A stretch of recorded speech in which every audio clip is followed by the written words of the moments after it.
Hello everyone, welcome to I exam भी। मेरा नाम है Pulkit Chawla, MSc agriculture from Indian Agriculture Research Institute New Delhi. आज इस वीडियो में मैं आपके साथ डिस्कस करूंगा एफएसआई की जो लेटेस्ट रिक्रूटमेंट आई हुई है सीएफएसओ और टीओ की, उसका स्टेज 2 के रिगार्डिंग मोस्ट इंपॉर्टेंट क्वेश्चंस। तो चलिए इस वीडियो को स्टार्ट करने से पहले थोड़ा मोटिवेशन ले लें कि perseverance is failing 19 times and succeeding the 20th। Means perseverance का मतलब होता है कंटिन्यूअस। आप कंटिन्यूअस है, आप बार बार फेल हो रहे हैं लेकिन फिर भी आपने अपना परिश्रम नहीं छोड़ा है। जैसे कि आपने सुना होगा महान वैज्ञानिक थे थॉमस अल्वा एडिसन, उन्होंने जिन्होंने बल्ब का आविष्कार किया था, वो 999 टाइम्स 999 बार फेल हो गए थे लेकिन 1000वीं बार में उन्होंने बल्ब का आविष्कार कर दिया था। अगर वो यह सोच के बैठ गए होते पहली दूसरी या तीसरी बार की नहीं उनसे नहीं हो रहा है तो फिर आज हम लोग बल्ब ना होता और हम लोग मोमबत्ती से पढ़ रहे होते। तो इसीलिए आपको रुकना नहीं है, बस चलते रहना है, क्योंकि आप जरूर जो चलता है वही गिरेगा। तो अगर आप फेल भी हो गए तो मतलब आपने मेहनत की है, तो आपको बस मेहनत करते रहना है, आज नहीं तो कल सक्सेस जरूर मिलेगी। तो चलिए आज का जो वीडियो है उसे स्टार्ट करते हैं। और पहला क्वेश्चन है आपका, how many shop stall vendor in clean street food hub should sell regional cuisine. Regional cuisine का मतलब होता है कि जिस स्टेट में क्लीन स्ट्रीट फूड हब है वहां का जो लोकल खाना है उसे खाना। तो आपके जो ऑप्शन है वो है मोर देन और इक्वल टू 80%, दूसरा ऑप्शन है मोर देन और इक्वल टू 60%, तीसरा है मोर देन और इक्वल टू 50% और चौथा है मोर देन और इक्वल टू 60%। और जो करेक्ट आंसर होगा इस क्वेश्चन का वो है आपका मोर देन और इक्वल टू 80%। तो आइए हम ये समझ लेते हैं कि क्लीन स्ट्रीट फूड हब है क्या। क्लीन स्ट्रीट फूड हब एक इनिशिएटिव था एफएसआई का, जिसका मेन मोटिव था कि जो बाहर खाएं जब हम तो हमको सेफ और न्यूट्रिशियस फूड मिल सके। तो एफएसआई ने ये अपना इनिशिएटिव इसलिए लॉन्च करा क्योंकि इंडिया में स्ट्रीट फूड काफी पॉपुलर होता है और ये एक हब होता है क्लीन स्ट्रीट फूड हब, जिसमें 50 या उससे ज्यादा यानी मिनिमम 50 तो होने चाहिए वेंडर होंगे, शॉप होंगे, स्टॉल होंगे जो कि पॉपुलर स्ट्रीट फूड सेल करते हैं।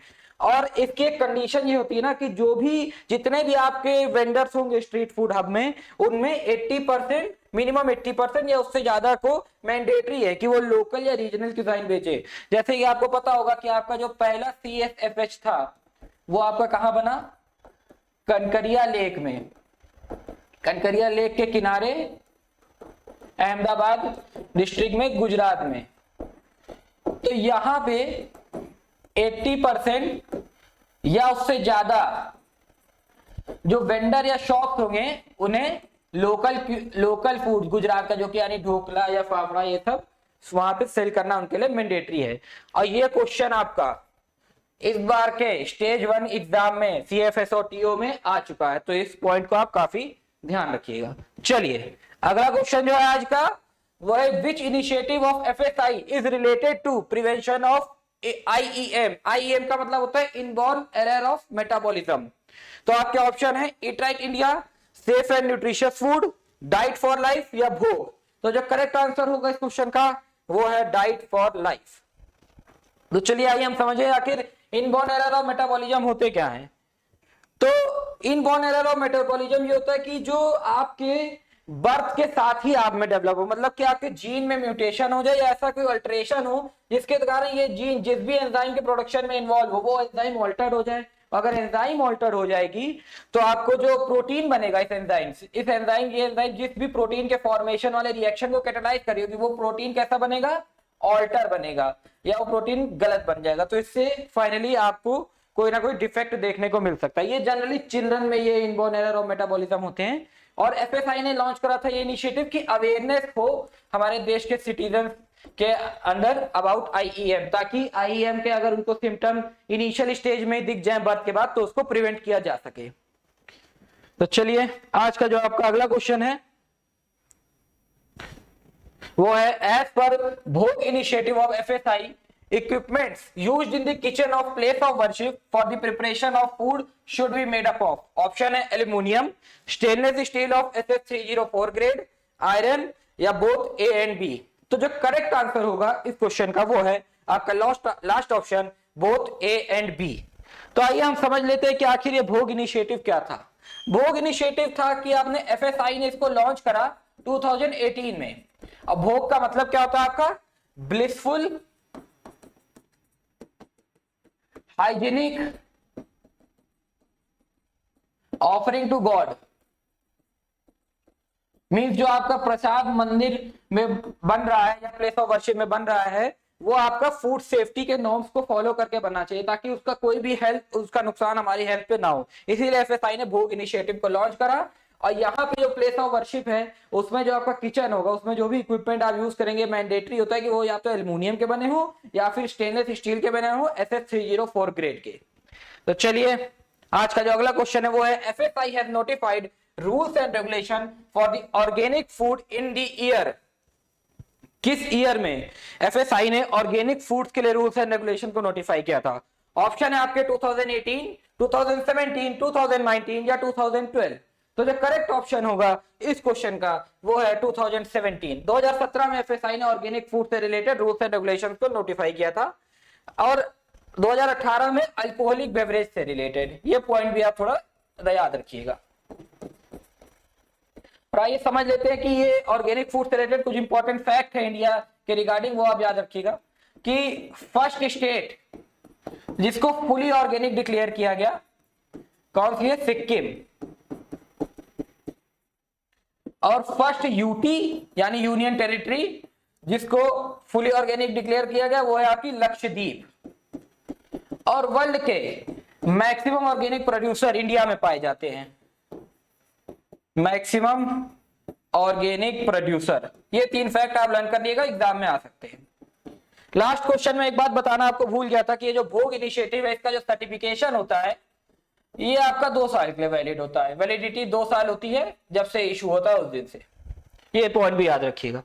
चलिए अगला आपका क्वेश्चन है what is the role of digital Mitra. Digital Mitra का क्या रोल है?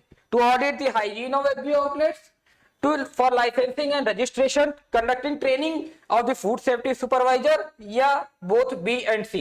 तो जो करेक्ट ऑप्शन होगा इस क्वेश्चन का वो है फॉर लाइसेंसिंग एंड रजिस्ट्रेशन। तो आइए हम लोग समझ लेते हैं आखिर डिजिटल मित्र होता क्या है। देखिए फूड सेफ्टी मित्र का कॉन्सेप्ट है जो एफएसआई ने लॉन्च किया था, जिसको इंग्लिश में हम कहेंगे फ्रेंड ऑफ फूड सेफ्टी। अब जैसे हम लोग के मित्र होते हैं, हम लोग की मदद करते हैं, तो ये फूड सेफ्टी मित्र भी फूड सेफ्टी इकोसिस्टम या एफएसआई की मदद करने के लिए उसने बनाया था। और इसका ऐसे 3 तरह के एफएसआई ने फूड सेफ्टी मित्र लॉन्च करे इंडिया में। आपके 3 जो थे, पहला था डिजिटल मित्र, दूसरा था हाइजीन मित्रा और तीसरा था ट्रेनिंग मित्रा। डिजिटल मित्र का काम है वो फूड बिजनेस ऑपरेटर को मदद करेगा कि लाइसेंस और रजिस्ट्रेशन में। हाइजीन मित्र का काम है कि ऑडिट करेगा हाइजीन रेटिंग के लिए किसी भी एफबीओ के प्रीमाइसेस को, फूड बिजनेस ऑपरेटर के प्रीमाइस को। ट्रेनर मित्रा जो होते हैं ये फूड सेफ्टी सुपरवाइजर को ट्रेनिंग देने में मदद करते हैं। फूड सेफ्टी जो आपके सुपरवाइजर होते हैं उनको ट्रेनिंग देने में, जैसे एक दोस्त हम लोग की मदद करते हैं वैसे ही ये मित्र एफएसआई की मदद करते हैं कि उसका जो रीच है पूरे इंडिया तक फैल सके।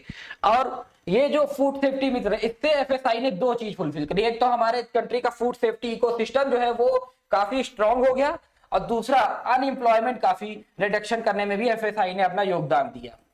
तो कुल मिला के देखा जाए एक तीर से 2 निशाने एफएसआई ने लगाए। चलिए अब आपका जो अगला क्वेश्चन है वो है what is the second principle of HACCP, hazard analysis and critical control point. इसका सेकंड प्रिंसिपल क्या होगा? तो ऑप्शन है establishment of specification for critical limit, conduct hazard analysis, establish record keeping procedure और लास्ट ऑप्शन है determine critical control point. और जो correct answer होगा इस क्वेश्चन का वो है डिटरमाइन क्रिटिकल कंट्रोल पॉइंट। तो चलिए आइए हम समझते हैं ये HACCP और ये क्रिटिकल कंट्रोल पॉइंट आखिर है क्या। चलिए ये है HACCP। HACCP का मतलब है hazard analysis critical control point, मतलब कि हजार्ड को एनालाइज करना कि हम अपने फूड में जो हजार्ड होने वाला है उसको प्रिवेंट कर सके। अगर ये 7 प्रिंसिपल फॉलो हो रहे हैं किसी भी फूड बिजनेस ऑपरेटर या इंडस्ट्री के द्वारा तो फूड में हजार्ड होने की जो चांसेस है काफी रिड्यूस हो जाती हैं।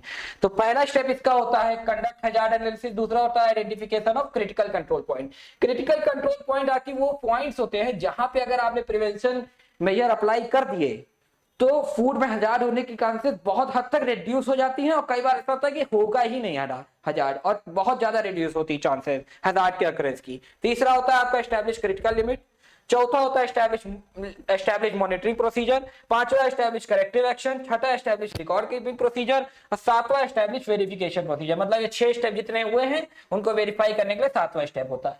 और इन ये जो स्टेप्स है ना इनको आप लोग ना सीक्वेंस में याद रखिएगा। उल्टा सीधा ना याद रखिएगा, 1 2 3 4 कौन कौन सा, क्योंकि क्वेश्चन जो आया था स्टेज 1 में यही आया था कि दूसरा स्टेप किस लिए, दूसरा स्टेप कौन सा है। क्या हो सकता है वो स्टेज 2 में पूछ रहे कि छठा स्टेप कौन सा है, सातवां कौन सा है, तो उसमें वो ऑप्शन में सारे स्टेप देगा, लेकिन आपको वही बताना है जो छठा है सातवां है। चलिए अगला क्वेश्चन देखते हैं। Which of the following is example of semi perishable food. Semi perishable food का क्या एग्जांपल है? ऑप्शन है आपके मिल्क, पोटैटो, ओनियन या बोथ बी एंड सी। तो जो करेक्ट आंसर होगा इस क्वेश्चन का वो है बोथ बी एंड सी, यानी पोटैटो और ओनियन ये दोनों सेमी पेरिशेबल फूड है। तो आइए हम समझ लेते हैं कि आखिर ये सेमी पेरिशेबल फूड है क्या। देखिए जो आपके फूड होते हैं ना बेसिकली 3 कैटेगरी के होते हैं। पहला होता है पेरिशेबल, जिनकी जो आपकी शेल्फ लाइफ होगी वो 1 से 2 दिन, यानी 1 से 2 दिन बाद क्या हो जाएंगे, ये खराब हो जाएंगे। जैसे दूध है आपका, ज्यादा ज्यादा 1 दिन या 2 दिन उसको आप रख सकते हैं, उसके बाद वो फटने लगेगा, फिर उसको आपको क्या करना है, पनीर में कन्वर्ट कर देना, या तो क्या किसमें कन्वर्ट करना है, छेना में कन्वर्ट कर देना है। और आपका ये जो पोटैटो ओनियन होता है ये 7-8 दिन या 10 दिन तक आप इसको रख सकते हैं और ये खराब नहीं होते हैं। लेकिन आपके जो ग्रेन्स होते हैं, इसीलिए पोटैटो को आपको क्या कहते हैं, सेमी पेरिशेबल, और ग्रेन्स आपके जो है ये नॉन पेरिशेबल, मतलब 6-7 महीने या करीब 1 साल तक भी आप ग्रेन्स को स्टोर कर सकते हैं। जैसे देखा होगा गेहूं को बड़े से टीन का आता है, वो बॉक्स होता है, उसमें हम लोग स्टोर करके रखते हैं, तो वो 1 साल तक गेहूं को स्टोर किया जा सकता है, या कोई भी ग्रेन, चावल भी स्टोर करते हैं। इसीलिए तो कहा जाता है पुराना चावल जो हो ज्यादा बढ़िया रहता है। चलिए अगला क्वेश्चन जो है आपका, what is the ratio of oxygen and hydrogen atom in any molecule of carbohydrate. किसी भी कार्बोहाइड्रेट के मॉलिक्यूल में ऑक्सीजन और हाइड्रोजन एटम का क्या रेशियो होगा? ऑप्शन है 2:1 या 1:2 या 2:3 या फिर 5:6। जो सही आंसर है इस क्वेश्चन का वो है 1:2। तो आइए हम समझते हैं 1:2 ही क्यों होगा, लेकिन उससे पहले हम जाने कार्बोहाइड्रेट क्या होता है। कार्बोहाइड्रेट आपका कोई भी पूछे आप उसको सीधे कहिएगा कि कार्बोहाइड्रेट है पॉलीहाइड्रोक्सी अल्डिहाइड और कीटोन, बस आपको इतना बोल देना है और एकदम ये करेक्ट डेफिनेशन होगी कि कार्बोहाइड्रेट इज पॉलीहाइड्रोक्सी अल्डिहाइड और कीटोन। चलिए हम रेशियो वाला जो कॉन्सेप्ट है वो है एग्जांपल की मदद से मैं आपको समझाऊंगा। जैसे ग्लूकोज एक कार्बोहाइड्रेट है, बहुत फेमस है, आप सब जानते होंगे। अब इसमें हम लोग आइए गिनते हैं इसका मॉलिक्यूल का स्ट्रक्चर दिया, इसमें आइए गिनते हैं कि कितने ऑक्सीजन कितना हाइड्रोजन है। चलिए 1 ऑक्सीजन ये हो गया 1, ये आपका हो गया 2, ये 3 हो गया, ये 4 हो गया, ये आपका 5 हो गया, 6 हो गया। चलिए 6 ऑक्सीजन हो गए। अब उसके बाद हम लोग गिन लेते हैं कि हाइड्रोजन आइटम कितने हैं, 1 2 3 ये 4 ये 5 ये 6 ये 7 ये 8 ये 9 ये 10 ये 11 और ये 12, तो होगा ये 12। 6/12 इसको हम 1:2 लिख सकते हैं, तो आपका करेक्ट ऑप्शन 1:2 ही था। आपको ये नोटिस करना कि वो ऑक्सीजन और हाइड्रोजन का पूछा है। अगर उस क्वेश्चन में होता हाइड्रोजन एंड ऑक्सीजन तब आप 2:1 लगाते।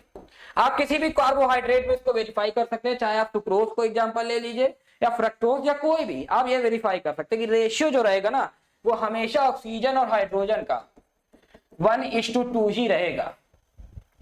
चलिए अगला जो क्वेश्चन है आपका, which of the following compound is used in cryo preservation. Cryo preservation में हम किसको यूज करते हैं? ऑप्शन है liquid nitrogen, liquid oxygen, concentrated HCl या लिक्विड अमोनिया। तो जो सही आंसर है इस क्वेश्चन का वो है लिक्विड नाइट्रोजन। और लिक्विड नाइट्रोजन क्या होता है ये मैं आपको दिखाता हूं। ये लिक्विड नाइट्रोजन होता है, इसको कैन में रखा जाता है, जैसे ही आप इसको बाहर निकालते हैं एटमॉस्फेयर में तुरंत ये भाप बन के उड़ जाता है। इसका जो आपका बॉइलिंग पॉइंट होता है ना वो -190 डिग्री सेल्सियस होगा। अब मेनली ये लिक्विड नाइट्रोजन हम लोग किसकी प्रिजर्वेशन में यूज करते हैं? बैक्टीरिया का कोई कल्चर हो या अल्गी का कल्चर हो, मेनली माइक्रो ऑर्गेनिज्म के जो कल्चर्स होते हैं ना उनको प्रिजर्व करने के लिए यूज करते हैं हम लोग किसको? लिक्विड नाइट्रोजन को। चलिए आज का जो आपका लास्ट क्वेश्चन है वो है FSI experience zone is located in, और जो ऑप्शन है आपके वो है मुंबई, न्यू दिल्ली, चेन्नई या कोलकाता। तो जो सही ऑप्शन होगा आपका इस क्वेश्चन का वो है न्यू दिल्ली। अब आइए हम जानिए FSI का एक्सपीरियंस जोन है क्या आखिर। देखिए FSI का एक्सपीरियंस जोन जो है ये 5th फ्लोर है। FSI का जो हेडक्वार्टर है उसका 5th फ्लोर पे ये एक्सपीरियंस जोन बना हुआ है। और FSI का हेडक्वार्टर आप सबको पता है कहां पे है? नई दिल्ली में है। तो इस एक्सपीरियंस जोन को FSI ने बनाया कि जो हमारे कंट्री के सिटीजन्स हैं वो लोग ये बात एक्सपीरियंस कर सके कि फूड सेफ्टी इकोसिस्टम कंट्री में कैसा है और इसको स्ट्रॉन्ग करने के लिए FSI ने कौन कौन से स्टेप्स लिए गए हैं। तो बेसिकली उसी के लिए बनाया गया है। तो आप लोग का भी अगर कभी मन हो तो दिल्ली जाइए एफएसआई के हेडक्वार्टर में, और इस एक्सपीरियंस जोन में आप विजिट करके वहां पे एक्सपीरियंस कर सकते हैं कि फूड सेफ्टी इकोसिस्टम कैसा है इंडिया में। चलिए, ये था आपका आखिरी क्वेश्चन। हमने भी अपना एफएसआई के लिए सीबीटी 2 के लिए कोर्स लॉन्च कर दिया है। हमारी क्लासेस ऑलरेडी स्टार्ट हो चुकी हैं, जिसमें कैलाश तिवारी सर पढ़ा रहे हैं जो कि एक सीएफओ हैं यूनियन बैंक के, मैं पढ़ा रहा हूं, विदिका मैम पढ़ा रही हैं जिनका स्पेशलाइजेशन है फूड एक्ट्स में, रेनू बाला मैम और योगेश सर पढ़ा रहे हैं जो कि एक्सपर्ट फैकल्टीज है हमारे for the food science related aspects. आप भी हमारा ये कोर्स ले सकते हैं क्योंकि अभी इसमें 40% का डिस्काउंट चल रहा है, और इसमें हम आपको क्या क्या वीडियो लेसन देंगे, स्टडी नोट देंगे, प्रैक्टिस टेस्ट देंगे और लाइव सेशन देंगे। और अगर इसे आप अभी परचेस करेंगे तो 40% का ऑफ भी मिल जाएगा आपको। तो अगर आपको मेरे वीडियोस की नोटिफिकेशन चाहिए कि कब मैं अपना अगला वीडियो लाऊंगा मोस्ट इंपॉर्टेंट क्वेश्चन की सीरीज का, तो उसके लिए आपको कुछ नहीं करना, बस कर लीजिए इस चैनल को सब्सक्राइब iExamB के, और क्या प्रेस करना है, बेल बटन, और आपको नोटिफिकेशन आती रहेगी कब मेरा अगला वीडियो आने वाला है। तो चलिए आज के इस सेशन के लिए thank you and have a nice day.